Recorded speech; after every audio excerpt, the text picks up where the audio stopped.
안녕하세요. 오늘도 사연살롱을 찾아주셔서 감사합니다. 저는 50대 후반의 경기도에 사는 여성이에요. 무난하게 학창시절을 보내고 대학을 졸업하자마자 취직을 해서 쭉 회사 생활을 하다가 친구의 소개로 한 남자를 만났어요. 성격 좋고 매력적인 외모에 반한 저는 그 남자에게 적극적으로 다가갔고 그 남자도 저를 좋아하는 것 같았어요.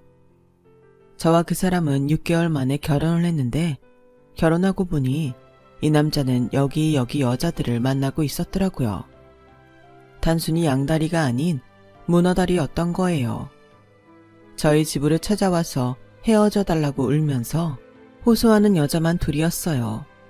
저는 너무 충격을 받고 결혼 생활을 3개월도 채우지 못하고 바로 이혼을 해버렸어요.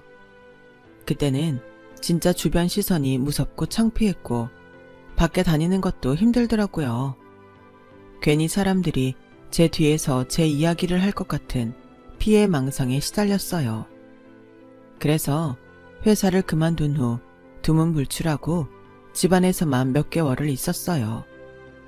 짧은 산책도 하지 않고 근처 슈퍼에 나가는 것도 꺼렸죠. 그러자 고등학교 동창이 저를 불러냈어요. 너 그러고 살다가 폐인된다. 큰일 나. 그러지 말고 우리 카페에 나와라. 나 일손이 모자라. 친구의 성화에 저는 카페에 나가서 일을 시작했어요. 처음에는 거의 얼빠진 사람처럼 서 있다가 주문을 받는 게 다였는데 저를 모르는 사람들을 계속 만나다 보니 다시 자신감이 생기더라고요. 무엇보다 친구 카페가 회사들이 많은 큰 건물 1층에 있어서 일에 바쁘게 몰두해서 사는 직장인들을 만나다 보니 저도 다시 생기 넘치게 살아야겠다는 생각이 들었어요. 내가 신메뉴 좀 만들어 볼까? 아침에 커피랑 간단히 먹을 빵으로. 그거 좋은데? 재영이 너 그런 거 잘하잖아. 라며 친구는 제가 만든 빵을 기대하겠다고 했어요. 저는 신선한 햄과 야채를 넣은 것과 잼을 고를 수 있는 토스트를 내놓았어요. 실은 집에서 잘 해먹던 건데 이런 걸 밖에서 가볍게 먹으면 좋겠다고 자주 생각했었거든요. 다들 저처럼 생각했던 건지 아침에 커피와 함께 샌드위치와 토스트를 주문해가는 사람들이 많아졌어요. 카페가 있는 건물 사람들뿐만 아니라 다른 건물 직장인이나 학원에 다니는 학생들까지 찾았어요. 이참에 네가 여기 매니저 좀 하면서 맡아줄래? 나 여기 말고도 시내에 카페 있잖아. 거기를 계속 붙어 있어야 하는데 여기가 자리 안 잡혀서 그동안 마음고생 좀 했거든. 재영이 너 있으니까 이제 한시름 놔도 될 것 같아. 너 진짜 나한테 맡겨도 괜찮겠어? 나야 해본다면 해볼 수 있는데 다 너무 믿는 거 아니야? 너 전에 회사에서도 식품개발부에 있었고 바리스타 자격증도 있잖아. 라며 선뜻 매니저 직함을 주고는 하루에 한 번만 들러서 체크를 하는 게 다였어요. 저는 친구가 얼마든지 새로운 메뉴를 만들어도 된다기에 간단한 샐러드와 홍차 음료도 추가했어요. 그러자 야근을 하는 사람들도 카페에 와서 샐러드와 빵을 사갔어요. 너무 부담스럽게 먹고 싶지 않을 때 좋다고 하더라고요. 그렇게 많은 사람들이 단골이 되었고 단골 중에 저희 남편이 될 사람이 있었어요. 남편은 항상 시계를 자주 봤고 어쩐지 바빠 보였어요. 음식을 주문하고도 초조하게 밖을 볼 때도 있었고요. 그러다가 포장한 게 나오면 얼른 집어들고 바쁘게 퇴근을 할 때가 많았어요. 어느 날인가 밤 8시 반쯤 되어서 슬슬 카페를 정리하려는데 그 사람이 다급한 걸음으로 들어와서 정말 죄송한데 오늘 팔고 남은 샌드위치 있나요? 샐러드도 혹시 있으면 좋겠는데요. 샐러드는 야채 오늘 분량이 있고 샌드위치야 금방 만들면 되니까 잠시만 기다리시겠어요? 아, 정말 감사합니다. 이렇게 문 닫는 시간에 와서 죄송해요. 괜찮아요. 바쁘신 것 같은데 그럴 수도 있죠. 실은 우리 아들들이 여기 샌드위치를 굉장히 좋아해요. 언젠가 한번 사갔더니 먹어보고는 자꾸 찾더라고요. 기왕이면 야채도 더 같이 먹으면 좋을 것 같아서 샐러드도 사가려고요. 아드님들 간식 챙겨주시는 거였어요? 아, 너무 자상한 아빠네요. 사모님도 좋아하시겠어요. 아, 실은 저 혼자예요.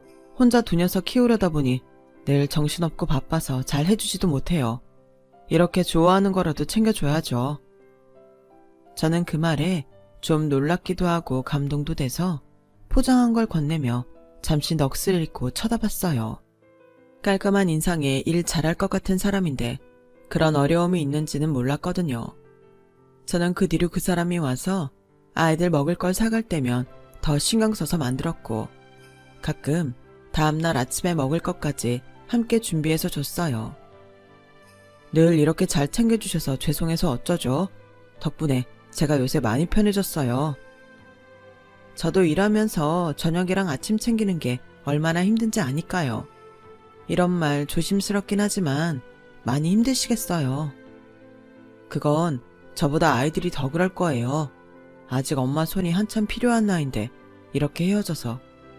뭐 어쩔 수 없는 일이니 저라도 잘해야 되는데 일이 바쁘니까 잘 못할 때가 더 많아요. 아이들도 다 알아요. 아빠가 이렇게 노력하시는데 그거 모를 수가 없죠. 오늘만 해도 내일 먹을 것까지 잔뜩 챙겨가시잖아요.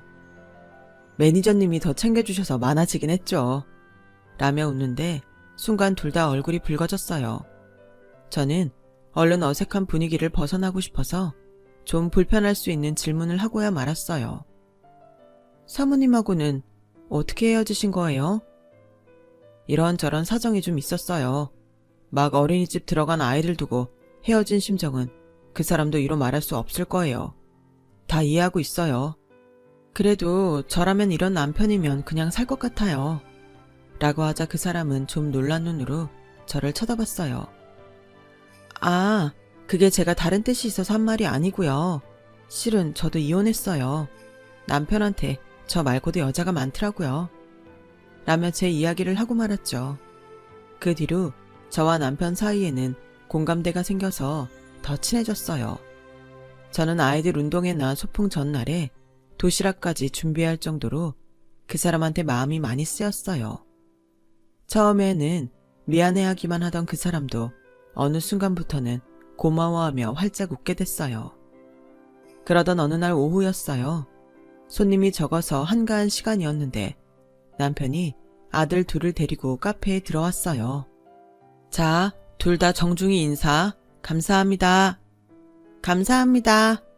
라며 아이들은 남편이 시키는 대로 또랑또랑 인사를 하더라고요.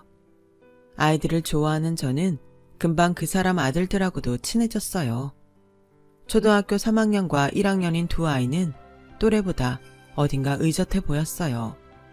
아무래도 자기들끼리 알아서 챙겨야 하는 게 많아서 그런가 싶어 짠하고 신경이 쓰였어요.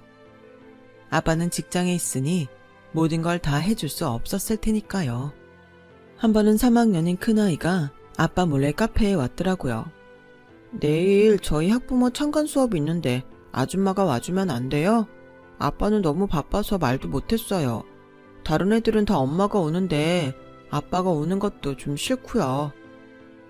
저는 오죽이나 고민이 됐으면 이렇게 아빠 몰래 와서 부탁할까 싶어서 선뜻 그러겠다고 했어요.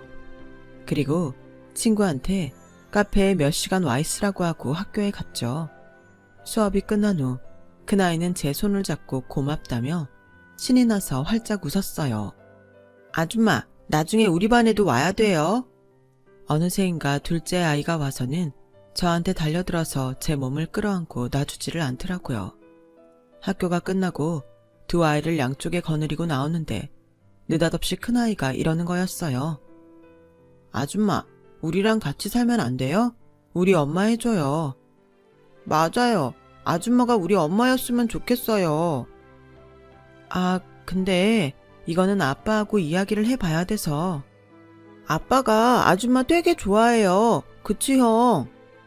맞아요. 우리는 아빠가 좋아하는 사람 보면 어떤지 알거든요. 라는데 저도 모르게 가슴이 막 두근거리기 시작했어요. 나중에서야 제가 학부모 참관 수업을 간 걸 알게 된 남편은 너무 미안해서 어쩔 줄 몰라 했어요. 너무 폐를 끼쳤네요. 이걸 어쩌죠? 제가 아이들한테 따끔하게 이야기 잘했습니다. 앞으로 이런 일 없을 거예요. 왜 그러셨어요? 저는 제가 좋아서 간 거예요. 남편은 놀라서 고개를 들고 저를 쳐다봤어요. 아무리 아이가 부탁했다고 해도 제가 가고 싶은 마음 없으면 가겠어요? 저는 민우도 정우도 다 너무 예쁘고 좋아요. 그러니까 아이들한테 뭐라고 하지 마세요. 저는 그 사람이 저한테 선을 긋는 것 같아 섭섭했어요. 남편은 잠시 머뭇거리더니 저기 주말에 시간 되세요? 저하고 영화 보고 밥 같이 먹을래요? 답례할게요. 라는데 저도 모르게 웃음을 지었어요. 그렇게 남편과 저는 사귀게 되었고 종종 남편 집에 가서 아이들도 챙기고 같이 놀아주고 숙제를 봐주기도 했어요.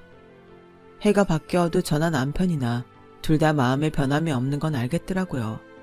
그런데 남편은 저한테 결혼하자는 말을 안 하더라고요. 정호 씨, 나하고는 계속 이렇게 지낼 거야?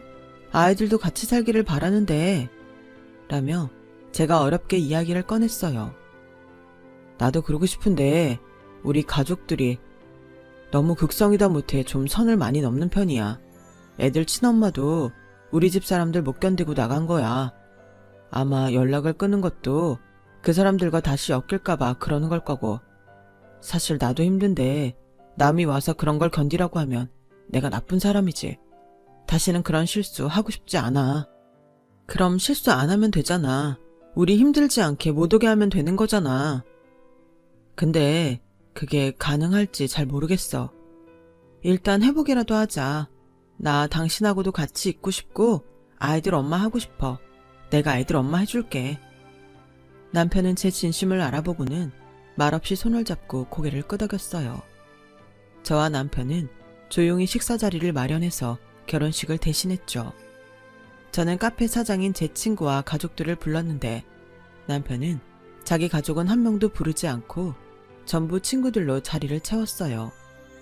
남편도 가족한테 받은 상처가 많았던 모양이더라고요. 남편한테는 형이 한 명 있는데 시어머니는 어릴 때부터 무슨 일이든 형 편만 들었다고 하네요. 어린 시절에는 아이니까 섭섭한 마음이 들 수도 있겠지 했는데 알고 보니 커서도 남편은 거의 구박덩이 취급을 하고 뭐든 형한테 맞춰준다는 거였어요. 아버지가 돌아가시고 그런 게 더 심해졌고 자기한테만 그러는 게 아니라 결혼 후에 아내한테도 그랬기 때문에 이혼을 한 후에는 집에 거의 간 적이 없다고 해요. 시어머니도 손자들 보겠다는 말도 없다더라고요. 친엄마인데도 어떻게 그럴 수가 있나 싶고 어리둥절했어요. 애들 친엄마가 참 똑똑하고 자기 주장도 강한 사람이었거든. 그러니 자기를 무시하고 막말하는 걸 더는 참을 수 없었을 거야. 실은 말을 안 해줘서 나도 나중에 이혼할 때 알았어. 당신은 그러지 못하게 내가 철저하게 막을 거야. 그러니까 걱정하지 마. 이렇게 용기 내서 나와 결혼해준 당신인데 내가 꼭 지킬게. 혹시라도 우리를 찾아서 나한테 뭐라고 해도 나도 잘 이겨볼게.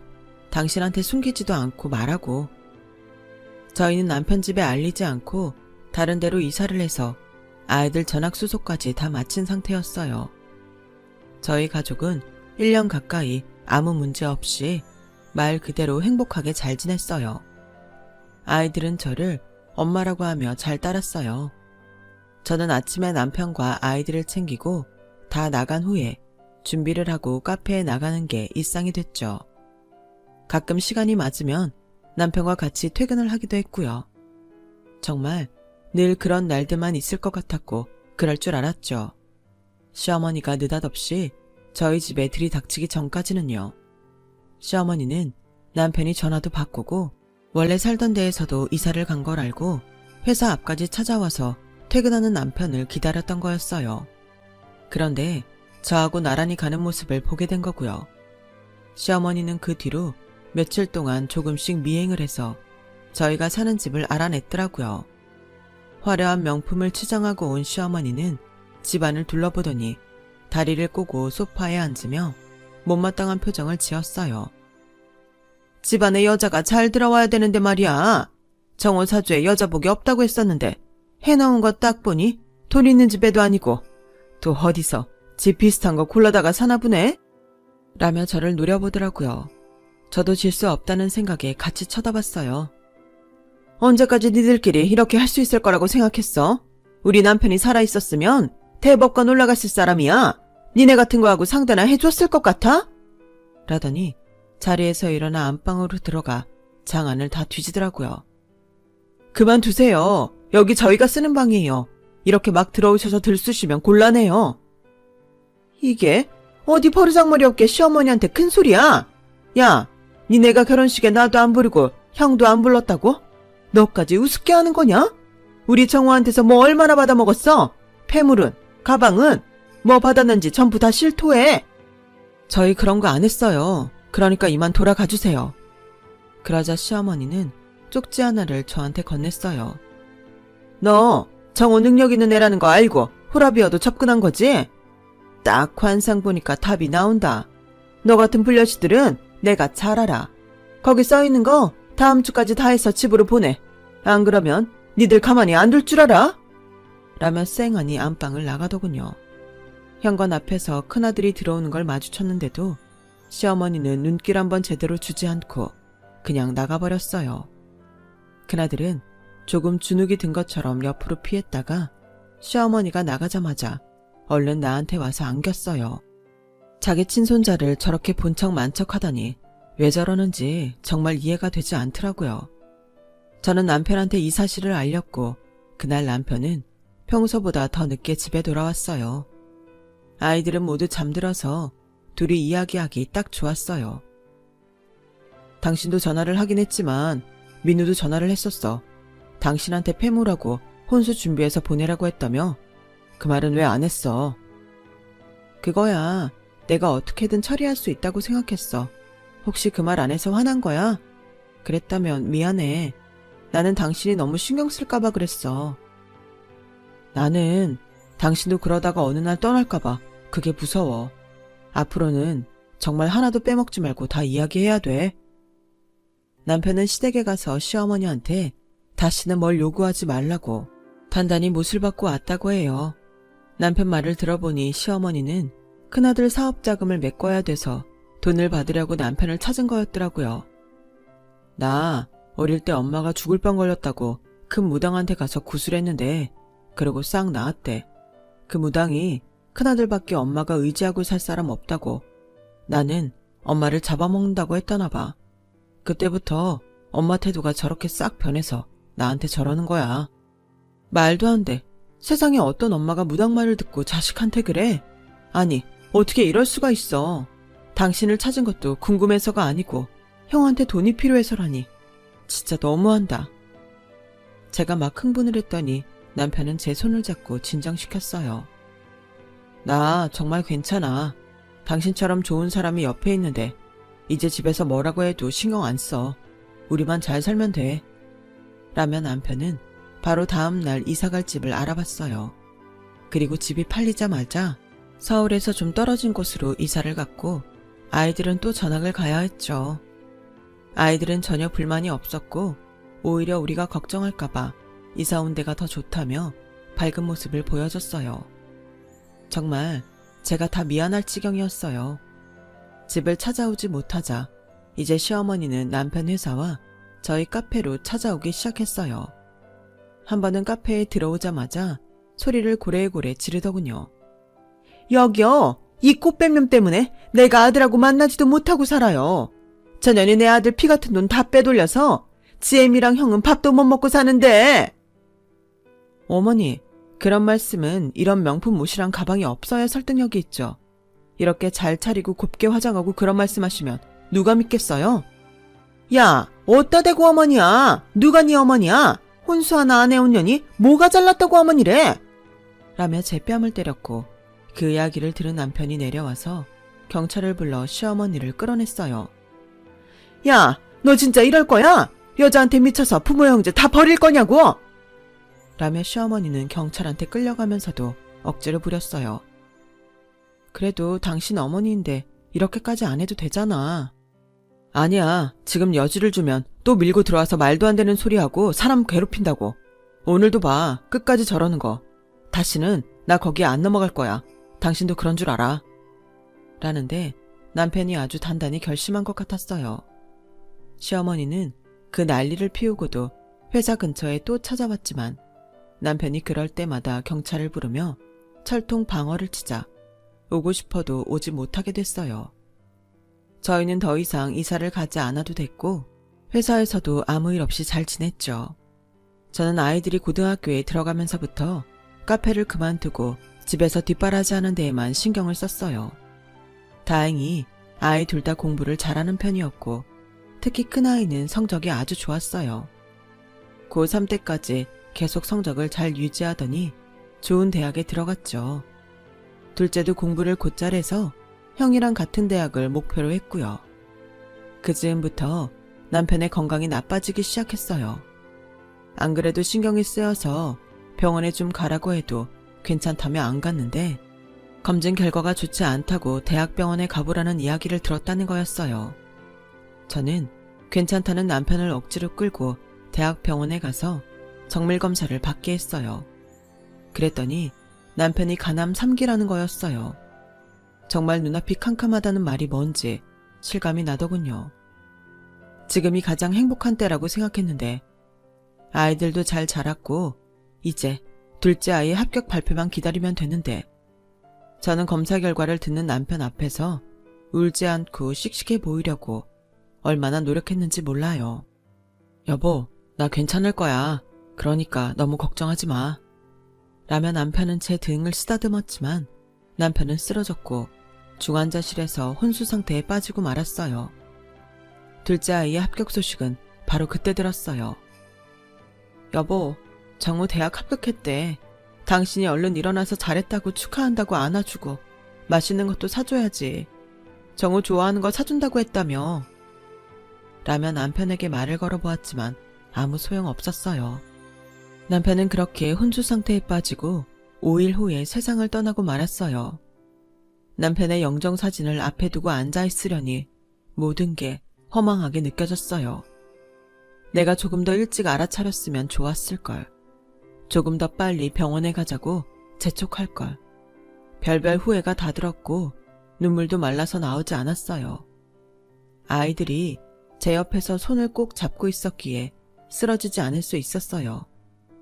그러다 발인 전날 시어머니와 아주버님이 빈소에 왔어요.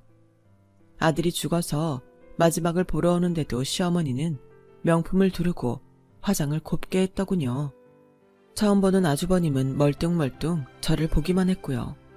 둘 다 왜 그렇게 얄미워 보이던지 눈길도 주기 싫은데 대뜸 아주버님이 부의금 받는 자리에 서서 봉투를 받더라고요. 원래 그 자리에 있던 아들 친구는 머쓱하게 물러났어요. 내가 니네 살던 데까지는 내놓으라고 하지는 않을게. 근데 걔 재산은 네가 손 못 댄다. 애들 이제 막 대학생 됐는데 쟤들이 뭘 알겠어? 그때까지는 나하고 우리 큰애가 돈 잘 굴려서 재산 만들어 놓을 테니까 그렇게 알아. 뭐라고요? 지금 그게 죽은 아들 영정 앞에서 할 소리예요? 그리고 우리 애들도 다 큰 성인이에요. 어디에서 이 사람 재산을 함부로 하겠다는 거예요? 안 돼요.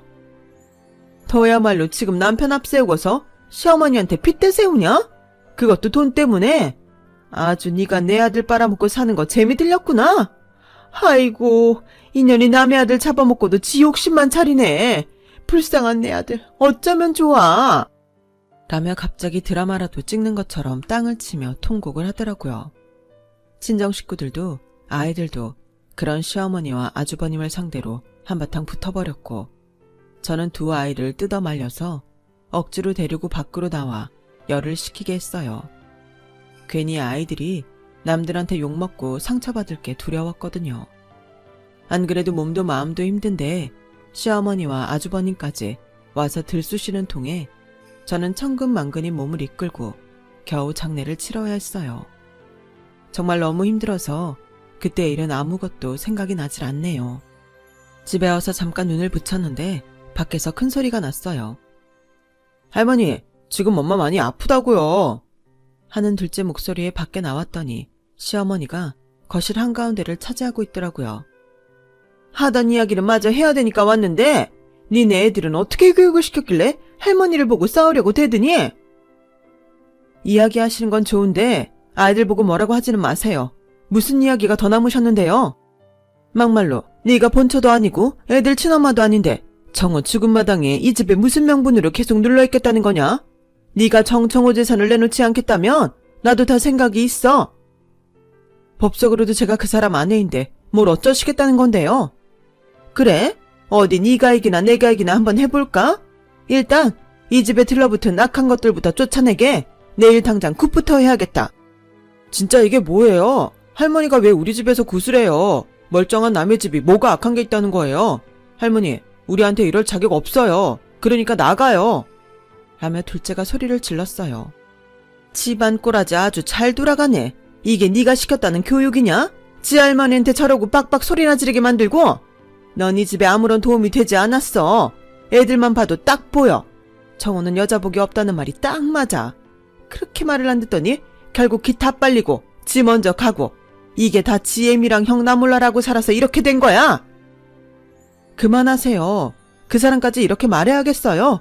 욕을 하려거든 저만 하세요. 저도 너무 열이 받아서 없는 기운을 짜내서 소리를 지르고 말았어요. 저는 다 알겠으니 일단 오늘은 돌아가라고 했고 그제야 시어머니는 똑바로 하라는 말을 남기고 돌아갔어요. 너무 힘이 들어 방 한가운데 앉아서 고개를 숙이고 있자니 남편 생각만 나더라고요. 눈물만 흐르는데 아이들 생각해서 크게 울 수도 없고 그저 입술을 깨물며 참는데 큰아들이 저를 보자고 하더라고요. 엄마한테 너무 미안한데 나 사실 친엄마 만났어. 나 대학 갔다고 축하한다고 선물 사주고 밥 사준 게 다야. 그리고 엄마한테 굉장히 고마워했어. 엄마가 못한 거 대신 해주셨다고. 미안해서 우리는 많이 못 만난대. 그런데 혹시라도 도움이 필요하면 꼭 찾아달라면서 이걸 줬어. 큰아들은 명함 한 장을 내밀었어요. 거기에는 아이들 친엄마 이름과 대형 법무법인 이름이 찍혀 있었어요. 아이들 친엄마는 변호사였어요. 저는 다음날 바로 아이들 친엄마를 만나러 갔어요. 직원에게 제 이름을 말하자 사무실에서 바로 나와서 저에게 90도로 고개를 숙이며 공손하게 인사를 하더군요. 제가 했어야 할 일을 대신하셨다고 생각하면 정말 몸둘 바를 모르겠어요. 분명히 살다 보면 제 힘이 필요할 때가 있을 거라고 생각했어요. 시댁이 그런 집이니까요. 그 사람도 희생양이었고요. 제 생각보다 더 일찍 뵙게 된 것 같네요. 라며 차분히 말하는데 의뢰인이라면 신뢰가 갈 만한 사람이더라고요. 저는 시어머니가 아주버님이랑 와서 했던 말들을 이야기했어요. 그렇게 시간이 흘렀는데도 그 사람들은 변한 게 없네요. 어쩌면 더 악독해진 것 같기도 하고요. 민우 저공 어머니 힘들겠지만 정신 똑바로 차리셔야 돼요. 말도 안 되는 소리 하면서 쳐들어오니 그냥 다 줘버리자 싶은 마음도 드실 거예요. 저도 그랬으니까요. 절대 안 돼요. 애들 결혼도 해야 되고 그 다음 노후는 어떡하실 건데요. 마음 약해지면 안 돼요. 라며 제 손을 꼭 잡아줬어요. 저도 알겠다고 하고 마음을 다잡았죠. 그리고 시어머니가 무당을 불러들인 날이 됐어요. 네가 정호한테 달라붙어서 먹은 거 다 토해내고 나가. 부모 형제도 부르지 않고 한 결혼이 무슨 결혼이라고? 라며 무당이랑 양쪽에서 제 머리를 때리고 폐악질을 부리는데 경찰들이 집에 들이닥쳤어요. 여기 신고받고 왔습니다. 거기 두 분 저희랑 좀 가주시죠. 신고는 무슨? 여기 내 아들 집이고 선녀님은 내가 불렀어. 야, 네가 어느 틈에 신고까지 했어? 에라이 은큼한 것? 아니요, 제가 했어요. 제가 법적 대리인이거든요. 라며 애들 친엄마가 들어오자 시어머니는 눈이 휘둥그레져서 진짜 죽은 사람이라도 본 것처럼 놀랐어요. 네가 여기 어떻게? 네가 뭐라고 여길? 제가 김경화 씨 법적 대리인 이소영 변호사입니다. 두 분은 지금 가택 침입에 폭행죄까지 더해져서 바로 서로 가주셔야겠어요. 이 집은 돌아가신 아드님하고 김경화 씨의 공동명의로 되어 있기 때문에 두 분은 가택 침입한 게 맞아요. 김경화 씨가 원하지 않는데 들어오셨잖아요. 맞죠, 김경화 씨? 네, 맞아요. 혹시 애들한테 해코지라도 할까봐 어쩔 수 없이 들어오게 한 거지. 저 두 사람 여기 1초라도 있는 거 못 견디겠어요. 그리고 폭행이 있었죠? 네, 저기 제 카메라로 찍어놨어요. 저는 숨겨두던 카메라를 꺼내서 경찰들에게 보여줬고 경찰들은 시어머니와 무당을 끌고 집에서 나갔어요. 야, 니들이 감히 뒤에서 짜고 나를 이렇게 만들어? 언제부터야? 니들 언제부터 편먹고 지낸 거야? 야, 이거 안 놔? 니네들이야말로 깜빵 쳐넣을 거야? 얼른 이거 안 놔! 시어머니는 목이 터져라 악을 쓰며 끌려나갔어요.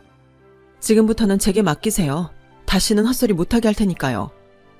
아이들 친엄마는 바로 소송을 하겠다고 했고 시어머니와 아주버님을 상대로 접근 금지 신청까지 했어요.